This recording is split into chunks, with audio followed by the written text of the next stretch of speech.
नमस्कार, मैं हूं प्रशांत भारद्वाज और आप देख रहे हैं न्यूज रूम पोस्ट। बात साल 1932 की है। गांधी जी ने सविनय अवज्ञा आंदोलन चलाया हुआ था। उस वक्त कांग्रेस के नौजवान नेता सुभाष चंद्र बोस भी इसमें शामिल हुए। वो जेल में कैद थे। फरवरी महीने में जबरदस्त ठंड के दौरान उनकी तबीयत अचानक से बिगड़ने लगी। अंग्रेजी हुकूमत ने उन्हें इलाज के लिए यूरोप भेज दिया।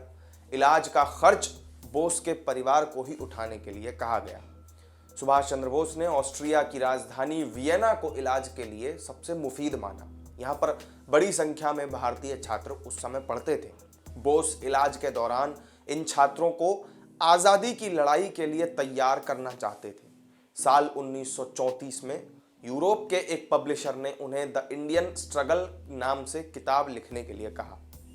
इस काम के लिए नेताजी को एक सहयोगी की जरूरत पड़ी जो अंग्रेजी भी जानता हो और टाइपिंग में भी पारंगत हो।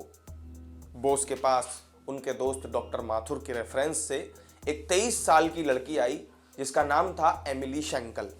बोस ने एमिली को जॉब दे दी। सुभाष चंद्र बोस के रिश्तेदार सुगत बोस ने his majesty opponent Subhash Chandra Bose and India's struggle against umpire में लिखा है कि पहले सुभाष चंद्र बोस को इससे पहले प्यार और शादी के कई ऑफर मिल चुके थे, लेकिन उन्होंने कभी इसमें दिलचस्पी नहीं ली। मगर एमिली की खूबसूरती ने सुभाष पर जैसे एक जादू सा कर दिया। प्यार की पहल भी सुभाष चंद्र बोस की ओर से ही हुई। दोनों के रिश्ते रोमांटिक हो गए और ये बात एमिली ने लेखक सुगत बोस को बताई थी।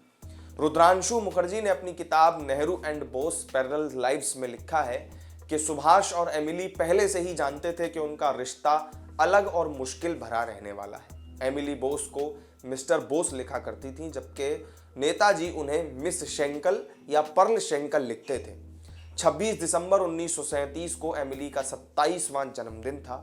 दोनों ने इस दिन शादी कर ली। शादी ऑस्ट्रिया के बादगास्तीन में हुई थी। एमिली ने इस दिन एक आम भारतीय दुल्हन की तरह मांग में सिंदूर भी भरवाया था। हालांकि दोनों ने अपनी शादी को बहुत गोपनीय रखा। शादी को सीक्रेट रखने के पीछे की संभावित वजह का जिक्र करते हुए रुद्रांशु ने लिखा कि संभव है कि सुभाष एक विदेशी महिला से शादी करने का असर अपने राजनीतिक करियर पर पड़ने नहीं देना चाहते होंगे। इससे उनकी छवि पर असर पड़ता। शादी के दौरान सुभाष की उम्र 41 साल थी। 29 नवंबर 1942 को दोनों को एक बेटी हुई जिसका नाम उन्होंने अनीता रखा। सुभाष बेटी का जन्म होने के बाद उसे लेने वियना गए।